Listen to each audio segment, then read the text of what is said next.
Bueno, muchas gracias por la presencia, gracias por el espacio a la gente del CREA, al Colo y a Tomás también por la organización y la invitación.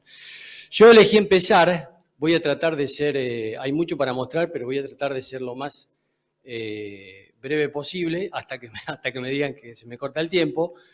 Elijo empezar por las demandas de información que tenemos ahora últimamente, porque si bien los datos que mostraban los chicos del CREA son de rotaciones, donde todo lo que es producción es muy previsible y está muy bien hecho, nosotros, bueno, en la clase tenemos de todos, productores que se portan muy bien y productores que se portan muy mal, y por ahí nos hacen preguntas que la verdad que queremos responder y tratar de dar soluciones a lo que nos preguntan, ¿no es cierto?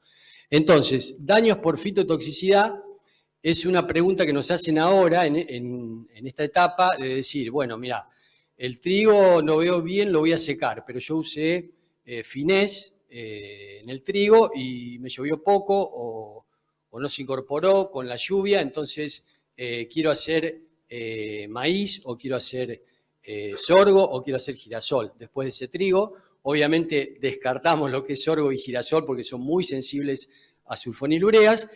Y a maíz, obviamente que vamos o sugerimos una siembra de un maíz tardío, sería de segunda fecha de siembra, que es lo que los chicos estuvieron recomendando hasta recién, pero asimismo tengo riesgo, ¿no es cierto? Si usé finés en el trigo, tengo que sumar un milimetraje, sobre todo en esta zona, que es muy parecida a la zona de Venado, muy parecida a la Marcos Juárez. Hay que sumar un cierto milimetraje para no correr un riesgo alto en lo que es fitotoxicidad, ¿no es cierto? Entonces, si yo usé finés, lo lógico sería ir a una soja STS para no correr riesgo. Si quiero hacer maíz, estoy asumiendo un riesgo y en todo caso tengo que irme a una segunda fecha de siembra y tener cuidado, o sea, tener en claro que estoy asumiendo un riesgo y que me puede pasar factura el maíz, ¿no es cierto? Bueno, los daños por fitotoxicidad que tiene finés en maíz son estos, muy claros en lo que es, digamos, coloración de tallo, coloración de nervadura central, colorada, que me da una idea de que el maíz no está logrando detoxificar ese finés y, lógicamente, no va a ser una planta normal y lo que es peor, va a ser un lote de maíz muy desparejo, ¿no? Esa es la fitotoxicidad típica por inhibidores de ALS en maíz. Por mesulfurón usado en el barbecho también, eso también hay que tenerlo en claro. Los barbechos muchas veces están atados también a un determinado herbicida y siempre decimos que en los barbechos largos, sobre todo, yo puedo optar por herbicidas que me permitan luego salir a soja o a maíz, ¿no es cierto? Y eso también lo tengo que tener en claro a la hora de hacer el barbecho largo. Pero si uso mesulfurón en el barbecho, también tengo que tener en cuenta que necesito milimetraje y plazo y días para poder detoxificar ese mesulfuro. Bueno, esa es la sintomatología típica, sigo con eso.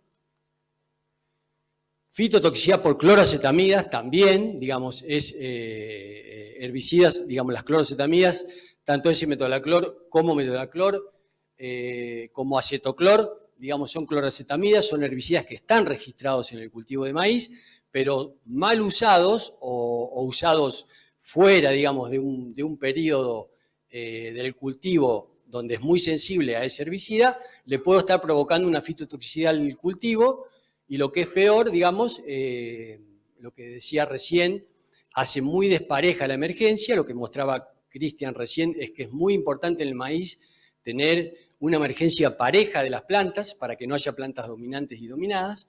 Y la fitotoxicidad típica de las cloroacetamidas en maíz son estas, coloración blanquecina a lo largo de la nervadura, y lo que es peor es eso, me hace el lote, digamos, muy desparejo, a la vez que, digamos, las plantas empiezan a macollar, digamos, o sea, hay una deformación en todo caso también de la planta y hace esto, ¿no es cierto? Fíjense que no solo no cumple, porque fíjense que se ven gramíneas en el entresurco, no solo no cumple con la función de controlar las gramíneas, sino que también me está provocando una fitotoxicidad, en este caso bastante severa, en el cultivo, y fíjense que hay plantas que están muy afectadas y plantas que no están afectadas. Entonces, lo que no tengo que hacer en el maíz es que haya plantas dominantes y dominadas. Tiene que ser una emergencia pareja y un cultivo parejo para tener, en todo caso, espigas de tamaño muy similar y buen ritmo, ¿cierto? Bueno, eso es lo que se ve. Perdón. Esa es otra consulta que también tenemos todos los años cuando usamos 2,4-D muy cerquita de la siembra de maíz y sobre todo determinadas formulaciones de 2,4-D. Vemos que también en dosis, digamos, que no están ajustadas o no están registradas en el marbete y muy cerquita de la siembra de maíz, también puedo tener problemas. En las plantas me puede pasar esto, ¿no es cierto? O sea, una inhibición total de lo que son las raíces de anclaje y lógicamente después voy a tener problemas de vuelo. Esta es otra fitotoxicidad también que a veces vemos en posemergencia, es causada en este caso por nicosulfurón, por un nicosulfurón, digamos, no voy a decir la marca porque si no voy preso, pero un nicosulfurón genérico, y eso también queremos, digamos, sugerir en la medida de lo posible que utilicemos productos de marca, digamos, que tengan un respaldo, porque puede pasar esto. En este caso venía nicosulfurón mezclado con metsulfurón y puede ocurrir esto, ¿no? Luego también tenemos el tema de las endoderivas, que son las provocadas por las pulverizadoras, cuando estuvieron, digamos, aplicando en un lote de soja. En este caso, lo que vimos, sobre todo en el arranque de la pulverizadora, obviamente no la limpió o mal limpiada, o no usó productos que permiten, digamos, limpiar bien las cañerías de la pulverizadora, y en el arranque vimos este problema, ¿no? Que son, en este caso, había estado utilizando diclosulam en un cultivo de soja, y luego pasó al maíz, y lógicamente el maíz me pasa factura por productos que no están indicados. Como todo inhibidor de ALS, lo que produce es eso, digamos, una nervadura central color rojizo. Con respecto a residuales, lo que vamos a ver, digamos, son los residuales normalmente que se vienen usando en el maíz, que son muy buenos, y vamos a ver la tecnología en LIS y hacer algunos puntos de aclaración, sobre todo en lo que es el manejo de la tecnología en LIS en el cultivo de maíz, y si nos da tiempo después en soja. Bueno, lo que siempre tratamos de sugerir en el caso de los maíces en LIS y por qué se posicionan en este tipo de campañas, en este tipo de años, es lo siguiente, digamos, los maíces, esta tecnología nos permite, digamos, tener un control total de malezas problemas, pero no me independiza del uso de los herbicidas residuales que yo vengo usando en el cultivo de maíz. O sea, los residuales los tengo que seguir usando, pero ¿qué pasa? Este tipo de campañas, donde el residual por ahí no trabaja tan bien como en otros años, donde las lluvias son más, los eventos son más seguidos y más normales, entonces en presencia de humedad en el suelo, digamos, los residuales trabajan mucho mejor, pero lo que vimos el año pasado, sobre todo en los maíces de segunda fecha de siembra, fue eso. Al no llover tan bien, esos herbicidas residuales se incorporaron a medias, si se quiere, y con el suelo, digamos, con la capacidad hídrica no a tope, entonces no a capacidad de campo, estaban trabajando los residuales a media, y después pasar posemergentes en ese tipo de condición, con el cultivo estresado térmicamente e hídricamente, el uso de posemergentes, digamos, puede ser hasta fitotóxico en el cultivo. Entonces, por eso creemos que la tecnología en LIS se posiciona para este tipo de años, ¿no es cierto?, para este tipo de campañas. Y para cierto tipo de malezas. Ejemplo, las malezas perennes, sobre todo en la zona nuestra, sur de Córdoba, sudeste, oeste de Córdoba, en la zona de Río Cuarto, en la zona de Etruria o en Chazón, más puntualmente, ya vemos sorgo de Alepo resistente al Oxifop. Entonces, en esos lotes donde se hace maíz, en ese tipo de lotes con sorgo de Alepo resistente a FOB, tenemos la herramienta del glufosinato. O sea, no es que el FOB no anda, está funcionando a medias, no lo termina de controlar, pero en ese caso tengo el glufosinato de amonio que me permite directamente hacer como un segundo golpe y controlarlo de manera total.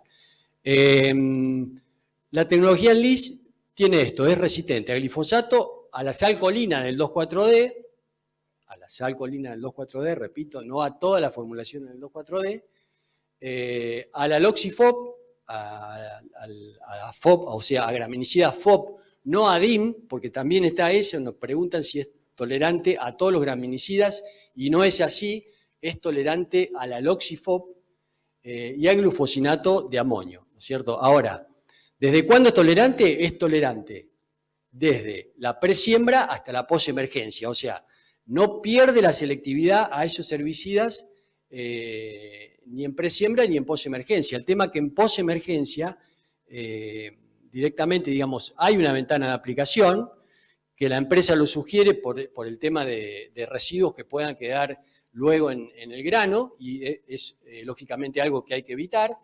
Hay ventana de aplicación y hay tips que siempre hay que respetar. Ejemplo, por ejemplo, si yo quiero controlar sorgo de Alepo y Colorado, no tengo que mezclar el aloxifob con el 2,4-D, o sea, tengo que hacer las aplicaciones por separado. O sea, al aplicar aloxifob con 2,4-D juntos, recuerden que hay un antagonismo severo, entonces no trabaja bien en realidad ninguno de los dos. El que se ve más afectado es el aloxifob, pero hay que tratar de separar esas aplicaciones. Otra pregunta que nos hacen también es si se puede aplicar el 2,4-D en la presiembra, y sí, se puede aplicar, es totalmente selectivo y no hay ningún problema en la emergencia del maíz, a diferencia de las otras tecnologías que les hablé, que sí puede haber problemas de fitotoxicidad en el cultivo. Después, la idea de controlar, como les decía, sorgo de Alepo resistente a la loxifob, es aplicar primero el graminicida y luego, como segundo golpe, el glufosinato de amonio. O sea, también ahí tengo que tratar de separar las aplicaciones para que sea más eficiente. ¿Se pueden mezclar? Sí, se pueden mezclar. El glufosinato de amonio con el graminicida sí se pueden mezclar, pero lo ideal es separar las aplicaciones para tratar de que sea un doble golpe. Y en el caso de controlar yuyo colorado, por ejemplo, que también es una herramienta, la sal colina del 2,4-D, lo controla bastante bien, pero lo que decimos siempre, por ensayos que estamos haciendo, es que los hormonales en posemergencia de maíz no trabajan muy bien en lo que es el control de colorado. Tenemos la posibilidad en este tipo de tecnologías de hacer el doble golpe dentro del cultivo. O sea, yo puedo pasar 2,4-D, supónganse, en B2, B3 del maíz, y luego, antes de que cierre en B6, yo puedo estar aplicando el glufosinato de amonio en doble golpe. ¿Me explico? Entonces ahí estoy haciendo un buen control. Les repito, la tecnología en LIS es un golazo, anda muy bien en lo que es, sobre todo, malezas perennes, sorgo de Alepo, y me acuerdo de otra maleza también que está por acá por la zona y nos está sacando canas verdes, no a mí obviamente, pero nos hace renegar, es el Eragrostis. El Eragrostis, en pos de maíz, recuerden que con graminicidas le hago poco ruido, pero tengo el glufosinato, que lo puedo, digamos, que es una herramienta que me ayuda a controlarlo muy bien. Como les decía, no se recomienda la aplicación de la Loxi con el 2,4-D. Y recordar que la tolerancia o la resistencia a los graminicidas es, en todo caso, a loxifob, no es a cletodin. Las dosis son esas, la ventana de aplicación la puse en un principio, pero es hasta B4, y se entiende que en B4 o B5, yo ya el problema de maleza lo tengo que tener en el cultivo de maíz solucionado. O sea, ya no se recomienda directamente entrar después de B4 o B5, ¿no es cierto? Bueno, y este es un caso, un lote muy particular en la localidad de Chazón, donde veíamos el sorgo de Alepo, y en este caso vemos que el control es muy bueno. La verdad que la selectividad con el cultivo es muy buena y el control es muy bueno. Repito, para controlar sorgo de Alepo de rizoma, no solamente tengo que tratar de hacer un buen doble golpe, digamos, primero el graminicida y después el glufosinato, sino también tener en cuenta que si yo quiero guiarme solamente por usar glufosinato solo para el control del sorgo de Alepo, puedo, pero tener en cuenta que como tiene rizoma, el sorgo me puede estar rebrotando, por eso le tengo que hacer ruido antes con un herbicida sistémico como el aloxifop. Y otro tip que también no nombré, pero que sí es importante en el caso del glufosinato de amonio, es que es un herbicida considerado dentro de los quemantes, ¿no es cierto? O sea, tiene muy poca traslocación dentro de la maleza, entonces tiene una pequeña traslocación translaminar, que se dice. Entonces, la aplicación tiene que ser de calidad. Cuando digo de calidad, me refiero a buenos humectantes, buen mojado. Cuando digo buen mojado, es más de 30 impactos por centímetro cuadrado, o sea, tiene que ser un mojado perfecto, un cono hueco, en la medida de lo posible. Y lo que sí vemos también mucha diferencia es cuando se usa sulfato de amonio y cuando no se usa sulfato de amonio. Cuando se usa sulfato de amonio, la verdad que trabaja mucho mejor, o sea, la contundencia del glufosinato de amonio es mucho mejor. Y el sulfato de amonio, también recuerdo que no es un humectante, porque nos dicen eso, bueno, si uso sulfato de amonio no uso humectante. No, el humectante hay que usarlo igual, pero el sulfato de amonio lo que le aporta en todo caso es eso, es contundencia, no es que le mejora la calidad de la aplicación, eso lo va a hacer el humectante. Correcto, la aplicación tiene que ser en horas de luz, correcto, eso es así.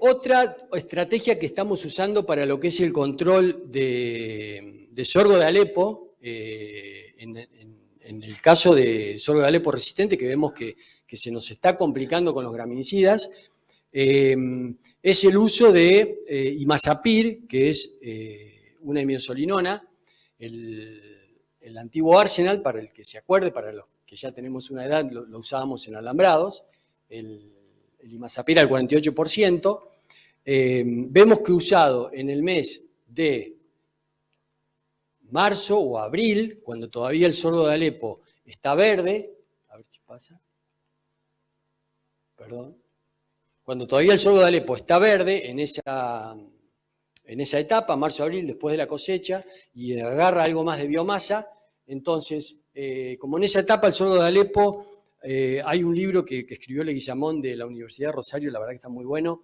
En esa etapa, digamos, el sorgo de Alepo lo que hace es, como ve que se van acortando los días y a la vez las temperaturas también se van acortando, es buscar hacer reserva. Entonces, en esa etapa lo tratamos con imazapir, en dosis para nuestra zona de entre 250 a 300 centímetros cúbicos, imazapir al 48, y vemos que cuando logra traslocar bien el imazapir dentro de la planta, luego el rebrote allá arriba es prácticamente nulo.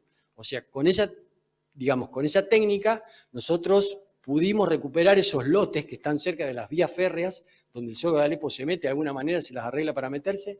Hemos tratado hemos logrado, digamos, recuperar ese tipo de lotes con una agresividad muy fuerte de parte del sorgo de Alepo, ¿no? O sea, lo que vemos es que, fíjense, el tratado con 300 centímetros cúbicos de imazapir en esa etapa, luego en fin de agosto, septiembre, directamente no rebrota, a diferencia del otro, de ese que es el no tratado, ¿no es cierto? El testigo. Vamos a los residuales que estamos usando y que más o menos se destacaron en la campaña pasada. Repito que la campaña pasada los residuales en los maíces tardíos, digamos, no tuvieron toda la mejor performance, pero sí hubo los que se destacaron, los quiero nombrar. Uno es este, que es piroxasulfone más flumioxacin, la verdad que anduvo muy bien. A cierre de surco, muy pocos nacimientos de gramíneas. También en condiciones de maíces sembrados sobre cultivos de servicio, en este caso centeno, vimos que también logró, digamos, con una lluvia, logró trabajar mejor, se incorporó bien y logró trabajar mejor. Isoxaflutole más tien carbazone, vemos que trabajó a media. En este caso, digamos, lo que sí hacemos hincapié es que hay que acompañarlo con atracina si tengo problemas de colorado, o con S-metolaclor o acetoclor si tengo problemas de gramíneas.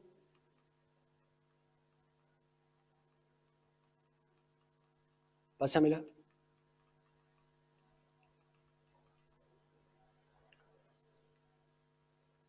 ¿La anterior? ¿La otra? Bueno, biciclopirone más S-metolaclor, la verdad que también trabajó muy bien, que es un herbicida muy conocido, es a la vez de muy selectivo. También vemos que tiene muy buena performance de control. Repito que el año pasado en maíces de segunda fecha no trabajaron en la medida que uno tenía expectativas, pero la verdad que se destacó, dentro de los que trabajaron bien, se destacó también. Y lo que decimos siempre, hacemos hincapié, es en la selectividad con el cultivo, y también tratamos de acompañarlo con atracina si tengo problemas de colorado en el lote, o con S-metolaclor o con piroxasulfone si tengo problemas de gramíneas. Y así, digamos, logramos, digamos, directamente que el maíz logre cerrar el surco sin necesidad de aplicación de otro herbicida. A ver, el anterior, ese. Este es Sidua de BAF, que bueno, que el año pasado sobre todo hubo escapes de Colorado cuando se lo dejó solo. ¿Pero por qué? Porque directamente dejamos toda la labor del control de colorado y gramíneas prácticamente a lo que es el piroxasulfone, y lógicamente decimos que cuando tengo problemas de colorado de gramíneas, como recién les decía, hay que acompañar con atracina o con S-metolaclor para poder controlar las otras malezas. Bueno, este es el testigo. De los residuales nuevos, bueno, esto también, amicarbazón es otra molécula que se está usando y anda muy bien. Es inhibidor de fotosistema 2, o sea, es de la familia de las triacinas, y la verdad que acompañado con ese metolaclor, la verdad que trabaja muy bien. El amicarbazone es el Dynamic. Otra cosa que queremos también hacer hincapié con respecto al uso de herbicidas residuales, que hay mucha pregunta si lo uso en la presiembra o en la preemergencia. Lo que tratamos de sugerir en la medida de lo posible es usarlo en la presiembra. ¿Por qué? Porque cuando lo uso en la preemergencia, y sobre todo este tipo de campañas, puede ocurrir que no llueva o se incorpore tarde, o se incorpore muy cerquita de la germinación de la semilla y me pueda provocar fitotoxicidad. En este caso vemos que, aplicado en presiembra, vemos que la fitotoxicidad al maíz no se la provoco. Anterior a esta, perdón.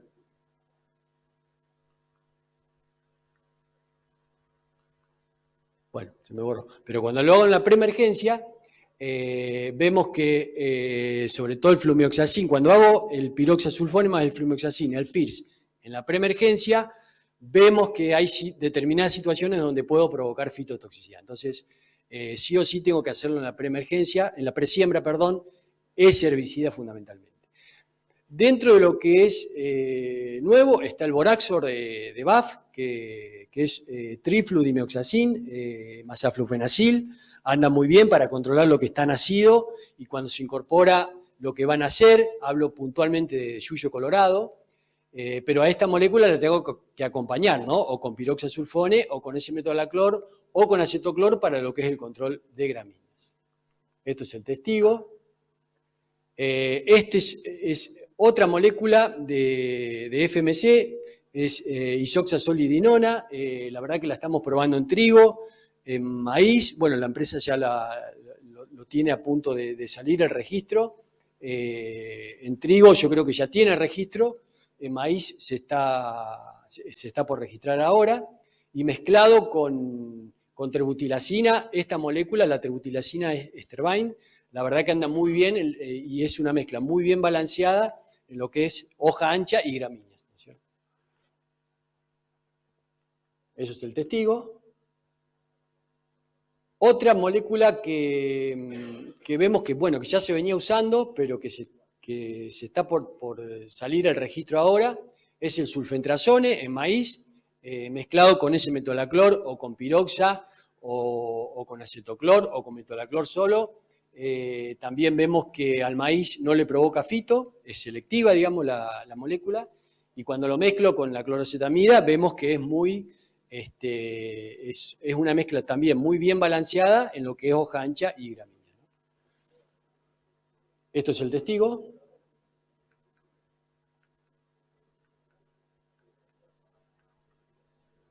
Ah, cómo lo voy a tirar contra el piso. Bueno, otra de las, sobre todo teniendo en cuenta este tipo de campañas, vemos por qué, por ejemplo, se posiciona el piroxa o la molécula del piroxasulfone por sobre las cloroacetamidas como S-metolaclor o acetoclor. Es algo que estamos viendo en los ensayos. Es que el litro de metolaclor hoy por hoy vemos que se queda y, digamos, en todo caso me dura de 10 a 15 días. Y entonces vemos que tenemos que ajustar la dosis del metolaclor o el S-metolaclor. Ahí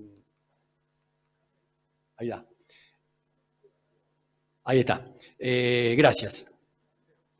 Dale.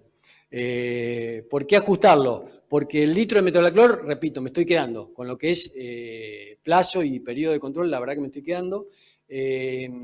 Y lo que tiene el S-metolaclor o el metolaclor o el acetoclor comparado con piroxasulfone es que si no le llueve dentro de la semana o dentro de los 10 días previo a la aplicación o post-aplicación, se degrada. Por fotovolatilización se degrada.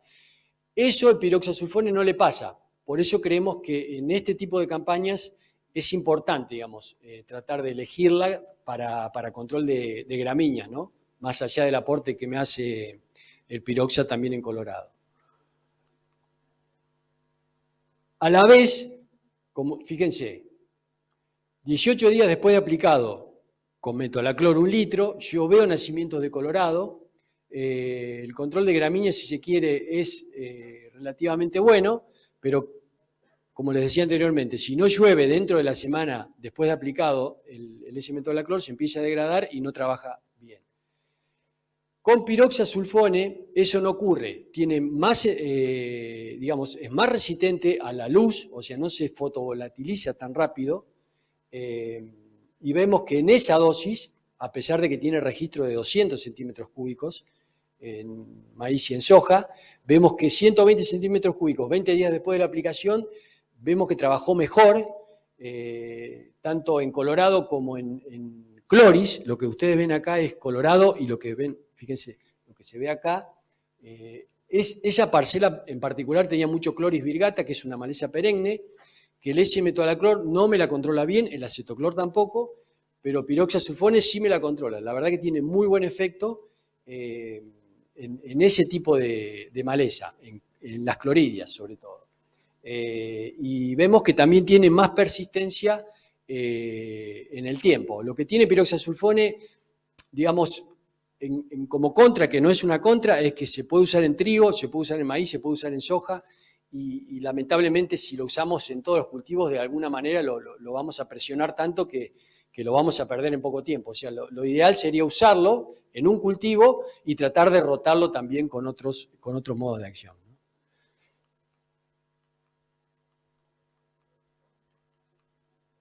Eso vale, esto del piroxasulfone vale tanto para maíz como para soja, ¿no? Lo mismo digo, vale para maíz como para soja. Esa es Cloris, fíjense que piroxa 120, 20 días después de la aplicación, la verdad que controló, nacimientos de Cloris controla, cosa que el S-metolaclor no me lo hace.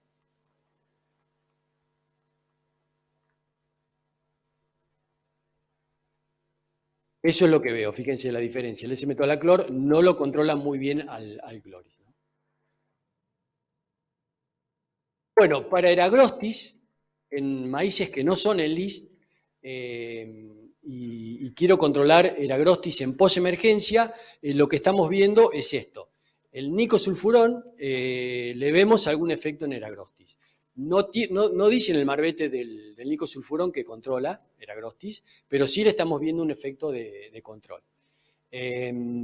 Lo que sí decimos siempre también es que este tipo de campañas, en posemergencia, tanto de soja como de maíz, los posemergentes, digamos, al estar el cultivo estresado térmicamente e hídricamente, digamos, no son tampoco muy buenos, a diferencia de la tecnología en LIS, donde el glufosinato sí trabaja bien, a la vez de que es muy selectivo con el cultivo, ¿no?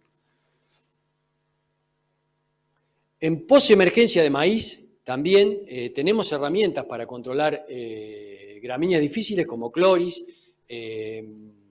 como yuyo colorado, como rama negra también. Pero bueno, ¿qué vimos puntualmente esta campaña que pasó? Vimos mucha diferencia en lo que respecta al acompañamiento de esos posemergentes. Cuando digo acompañamiento me refiero a los humectantes que yo elijo para acompañar esos posemergentes. Sí, gracias.